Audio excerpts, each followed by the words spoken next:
It's a question atheists often present to prove their superior ideology. Can God create a stone so heavy that he cannot lift it? But that's recent. That's like 18th, 19th century. Actually, this question is as old as the 8th century. And you will be sad to know that it has been easily answered in the 8th to 9th century. Many philosophers, mostly theists, argued God's power logically with a question as simple as an unliftable stone, a stone so heavy no one could lift it. But you see, this question is inherently wrong. Ibn Sina, 9th century, argued that God's power operates within the logical framework. Hence, ideas like stone so heavy that God cannot lift it are similar to a square circle. What is a square circle?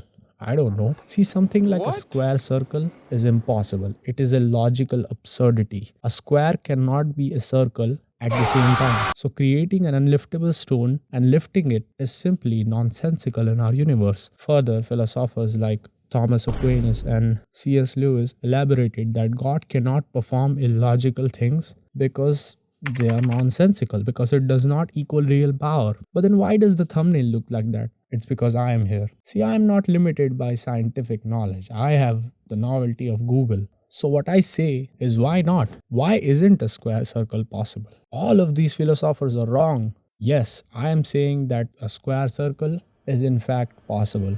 But there is a catch to it. Let me explain. We all exist in this universe, right?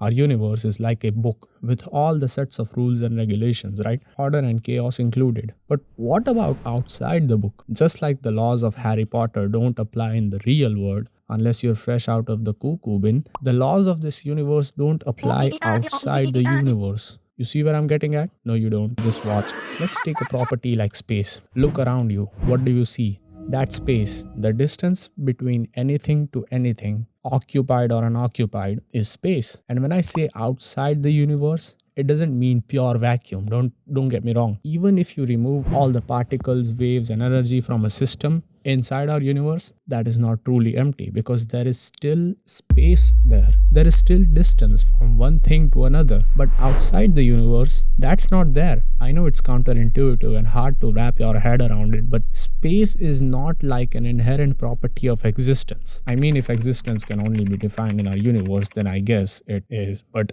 try to imagine existence beyond our universe. Hence, here, the rules of the game don't apply. Why am I talking about space and time in this video? At least have a little patience, bro. It's just a 5-minute video. Where were we? A square circle. Yeah, of course. A square circle isn't possible in our universe. But outside? Yes, it is. Because barriers like space and time don't exist out there. Barriers of logic and mathematics are non-existent. A cube sphere might be possible. Who knows?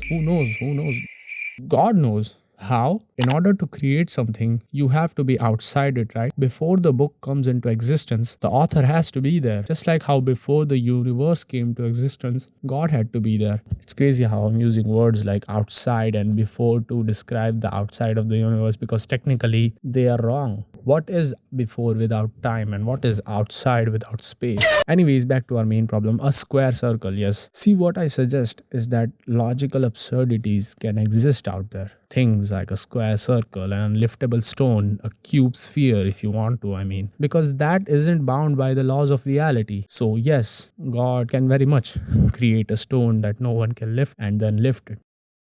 With that said, subscribe.